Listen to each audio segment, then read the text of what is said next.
Hello, this is Father Roger McGinnis. This is the first of our podcasts. I'd like to start in this year of St. Joseph with a prayer of St. Joseph. Let us pray. We beseech you, O Lord, that we may be helped by the merits of the spouse of the Most Blessed Virgin Mary, so that what we cannot obtain of ourselves may be given to us through her intercession. Remember, O most pure Virgin, the spouse of the Blessed Virgin Mary, my sweet protector, St. Joseph, that no one can ever have recourse to your protection or implored your aid without obtaining relief. Confiding therefore in your goodness, I come to you and humbly supplicate you. Despise not my petitions, O foster Father of the Redeemer, but graciously receive them. Amen. It is a privilege to do some podcasts on the season of Lent. And the goal is to do today, particularly, this first podcast, an introduction to Lent itself, and then thereafter do a podcast on each of the Sunday readings during Lent, particularly the Gospels, since they're so rich in meaning. Also, it's my hope that as we get close to the feast of St. Joseph, which unfortunately we don't celebrate that much during Lent, I will do special podcast for St. Joseph. With that in mind, let's start.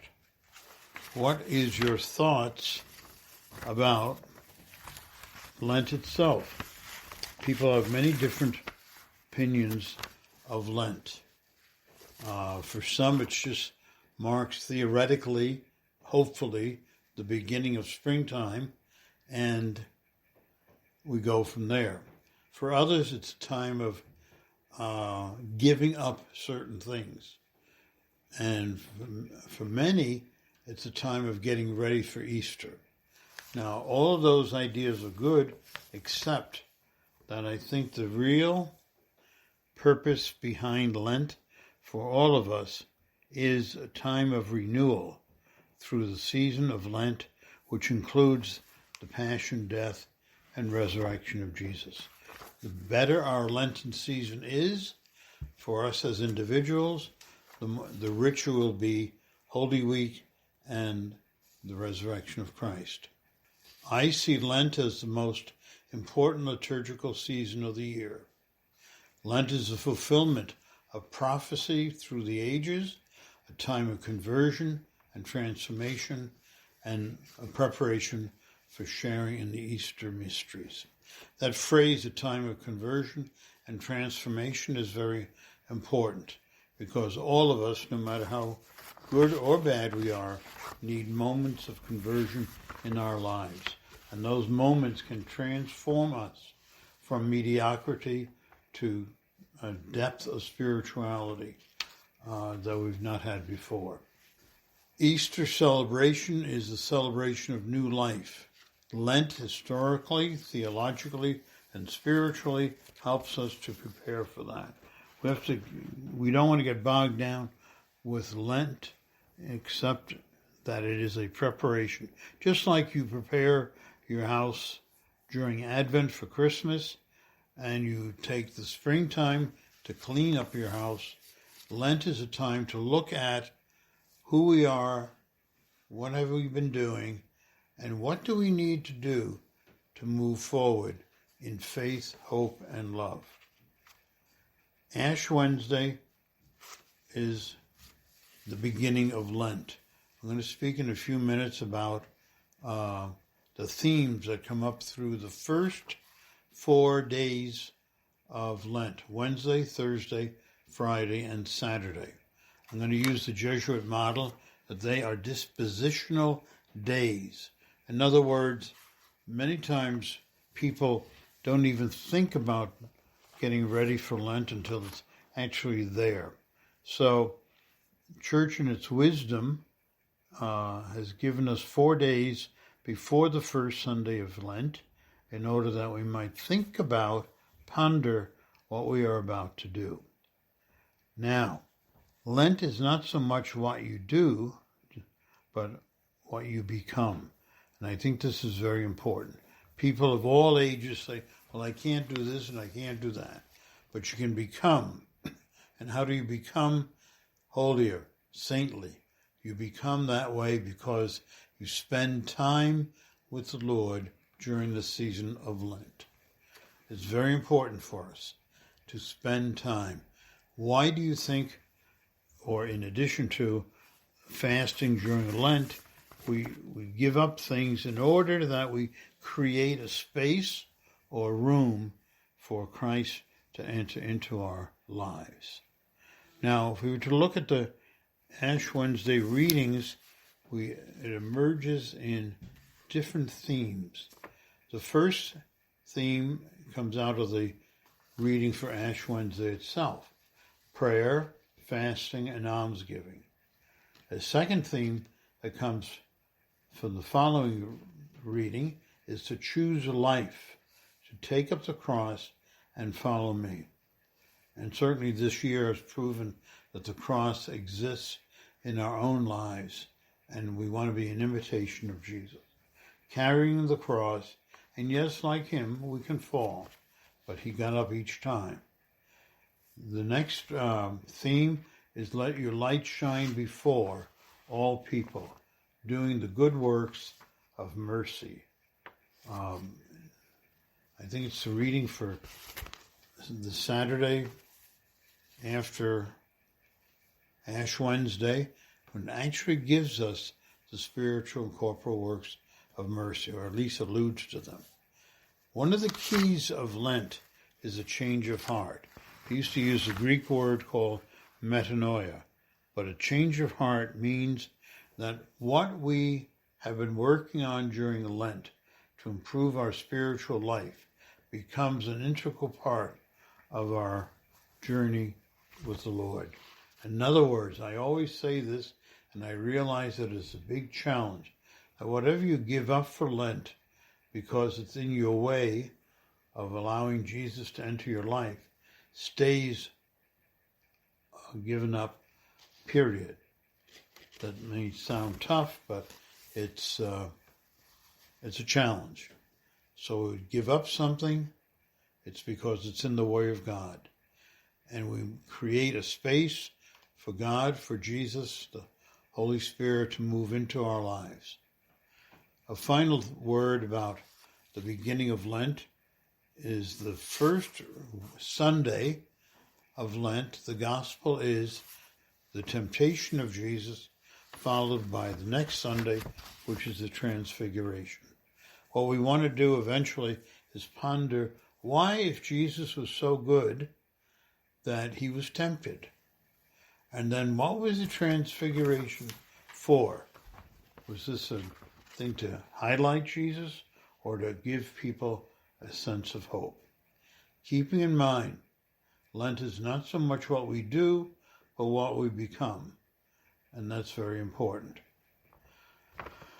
Let's talk a little bit about the traditional prayer, fasting, and almsgiving, because that seems to be the biggest movement or dynamic during Lent. What does prayer mean in Lent? Prayer means spending some time with Jesus. Everybody says they're too busy for this, that, or the other thing.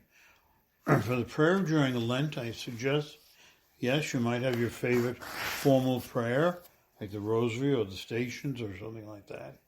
But it's also important to just sit, be still, and know that God is near. Years and years ago, Chuck Girard wrote a song and sang called Slow Down, Lord. And what his purpose of that was to slow down and let God more and more into your life. Now, problem with that is for some people, that's a very scary thing. And because we sometimes keep ourselves so busy that we don't allow time for God to enter into our lives. And that's not good, because then we're going around aimlessly doing things that we shouldn't be doing. Prayer is a conversation with God. And the conversation you have with other people is a good model for that. And sometimes you just be. The most important part of prayer is the quiet listening to one another. I remember when I was in college, I was home for vacation, and a good friend of mine kept bugging my mother, when is Roger coming home? So finally he showed up at the door, probably the day I arrived home from college seminary. And we chatted for a while. Then Mom went out, and she had to do some shopping, and came back a little bit later, and here the two of us are sitting, listening to music, not rock and roll, listening to music, and being very quiet. And she said, I'll never forget the words. She said, you guys have been away from each other for about 4 months. You finally get together, and all you can do is sit in silence. She'd forgotten that we had already spoken. But be that as it may, when she said, you've been sitting in silence, that must be what friendship is all about. Oh, that's what prayer is all about. We can talk to God. We can let God talk to us. But there should come a time when we are still and know that God is near. To me, that's the greatest exercise we can do our work on during the Lenten season. The second one is fasting. Now this gets everybody going, particularly nowadays, because there's so many, quote, ways that one can fast. When you hear the word fasting, you think, I have to give up my steak dinners or my lobster or other things like that. Fasting simply means to let go of things and fast from those things that get in the way of Christ coming into your life. Yes, it could be food, but it could be smoking. It could be gossiping. It could be running here, running there, shopping here and there. Be still. Let God come into your life. Fast from those things that occupy your time in such a way that God can't get in. And to me, that's very important. And some people are afraid of that. I've often had people tell me, I can't sit still for 5 or 10 minutes. And it's an exercise that you have to learn to do, a skill that you can create. But it's a very easy skill to learn. Be still, know that God is near, and let God speak, or let God just be ministering to you. So in these first couple of days of the season of Lent, think about how you can, 1, pray, and 2, fast, and particularly, what would you like to fast from? For some, it could even, in this day and age, be the TV, the computer games, etc. And if you feel the pinch of it when you do it, that's good. That's what it's all about. You don't fast from something that is easy. You fast from something that you've become dependent upon, or that is a priority in your life, but maybe not a good priority. That's what fasting is all about. And yes, you can use the time of fasting for prayer, whether it be silent prayer, rosary, stations of the cross, which are very good during Lent. And I know people are easily distracted in their prayer and in their fasting. Henry Nouwen used to say, make your distractions a prayer. In other words, you're praying and a big truck rolls by and snaps you out of your meditation time. Then say a prayer for that person, so who's driving that truck, or the people for whom that delivery is being made. Third aspect of the dispositional days for Lent is almsgiving. And once again, people think about, I got to give more money to the church or that charity. And maybe that's true for some people because the church and the charities work for the betterment of other people. So you want to be sure that you give and donate what is good for others, not yourself. But again, almsgiving means not to ignore perhaps the people closest to you who could benefit from your gift of time, talent, and treasure. We sometimes forget that there's more to almsgiving than just money. It's time, it's talent, and it's treasure. You may want to spend some time, if you can, with somebody who you don't ordinarily get a chance to talk to. And this could even be a member of your own family. What a challenge that could be, particularly if it's somebody you've had some problems with. But give them a piece of time, and you'd be surprised how you can heal one another.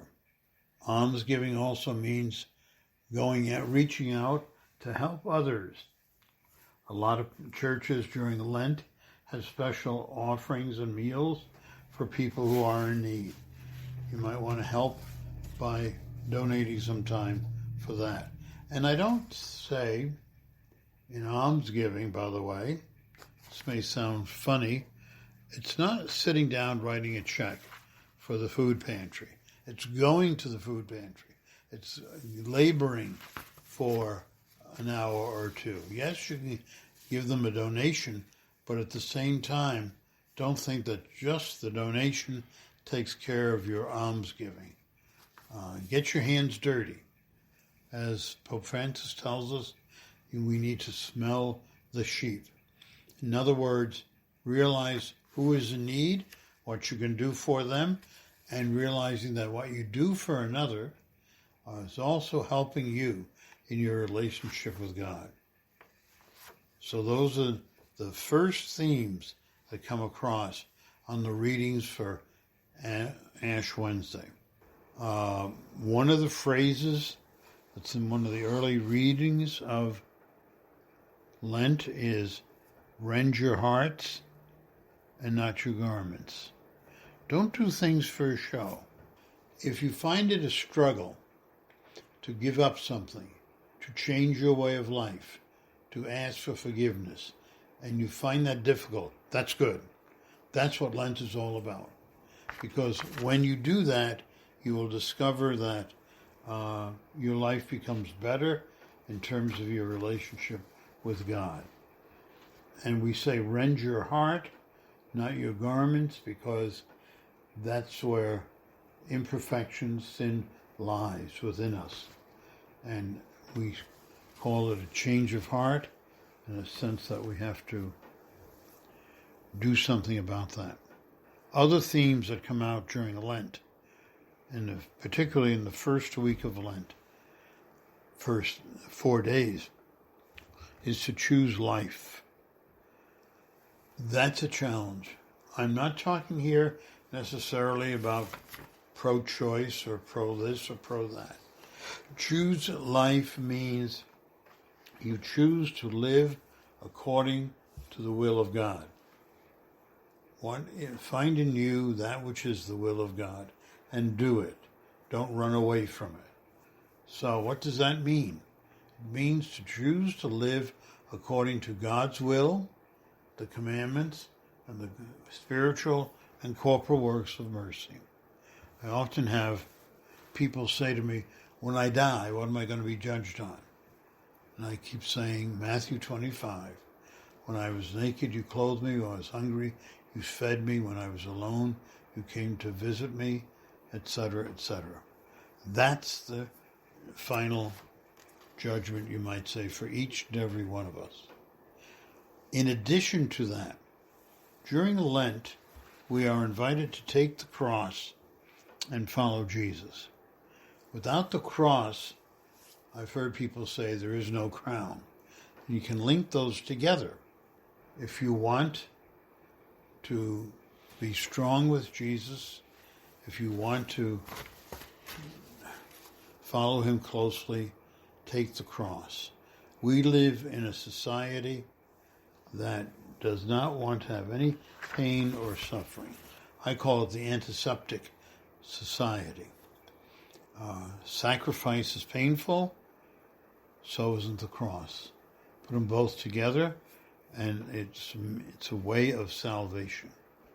And we have to, and during Lent, it becomes a very good idea to walk the stations with Jesus. Most parishes during Lent will have stations one night a week, or they will have a booklet available for you to use even at home in front of your crucifix to walk with Jesus. Take those walks with him, and you'd be surprised what you learn. And you don't really need a book. If you just walk with Jesus as he's carrying the cross, you will learn from him, because he is meek and he is humble of heart.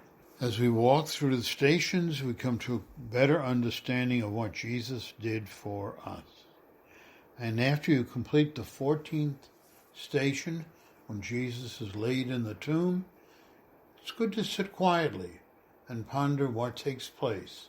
And there are some very good meditations on that sitting quietly. That's why Holy Saturday is so very important.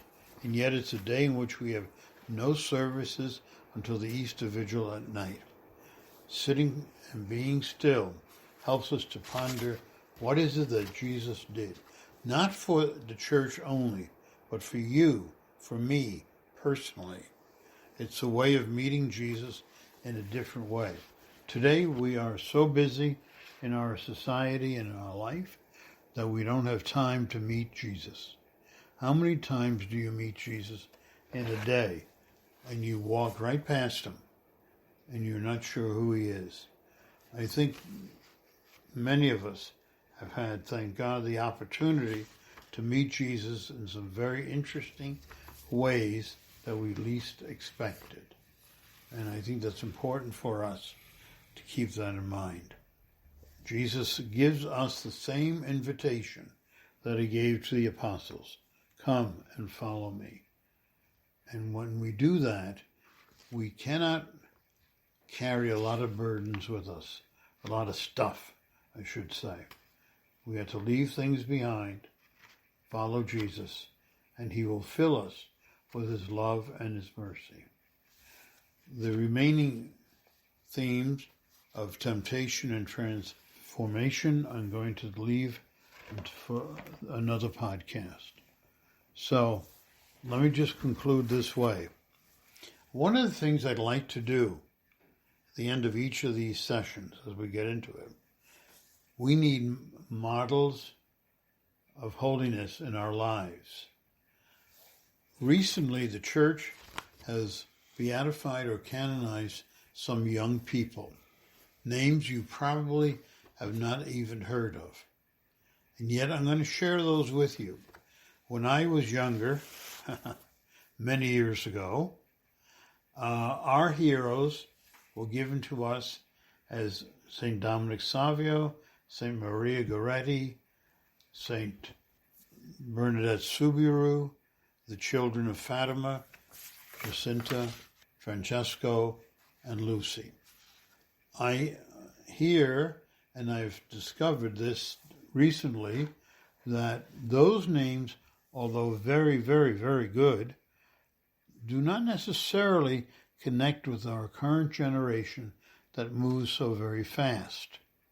Jesus said to us, unless you become like a little child, you shall not enter into the kingdom of heaven. Keeping in mind that Jesus cured a teenage girl, he took the bread and the fish from a boy in the crowd, and he cured another child. So let's talk about children and how we learn from them. This shows the meekness and the humility that we have in allowing someone much younger than us to show us the way. I'm going to give you 3 people that we'll talk about in the course of these talks as models of holiness. One is a girl by the name Chiaraluce Badamo, who was a member of the Focolaureate group in Italy. She died at the age of 19 of bone cancer. Another one is Carlo Acuti, who was 15 years old when he died and has just been beatified, and he died of acute leukemia. And then finally, a 14-year-old young man by the name of Jose Sanchez de Real, who was actually murdered for his faith, murdered because he would not deny Christ as king. The one common thread that runs through these people, and I'm sure there are many, many others, is one, their love for the Eucharist, two, their idea of prayer and praying daily, and putting into action what they believed. I'd like to use them as models, along with St. Joseph, for our contemplation during this season coming of Lent.